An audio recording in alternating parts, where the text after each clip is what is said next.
Hey folks, Bob here. You tired of your waste arms continually dropping out of that auxiliary sink? You got to put them back up there. Maybe you go out and you get some wood and you're blocking it up and you're trying to rig it up and make it look pretty and fancy, but it keeps falling out. I'll tell you what, I got a hack that's going to solve this problem and it will never come out again. Stay tuned.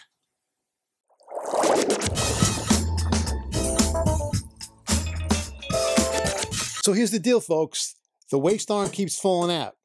You keep putting it in, you keep tightening it, keeps falling out. Now, I've put these in all the time. I use the gaskets, the beveled gasket or the rubber gasket. I put pipe joint compound on the male threads and I whack them up with a 10-inch wrench. Inevitably, I get a call back saying, you know, this waste line fell out again. What's going on? After the second trip, I realized most times it's a people problem. People throw all sorts of garbage underneath their kitchen cabinets. They hang stuff off the pipe. And I said, you know what? I can't keep coming back here and doing this stuff. And a lot of people don't want me to put a wooden brace in there. And besides, it looks really crappy. So I figured out a way to prevent this. And it's not brain surgery, folks. Couldn't figure out why I didn't think of this sooner. But anyway, follow me into this next shot. I'll show you what to do. And you'll eliminate this problem for good.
End of problem.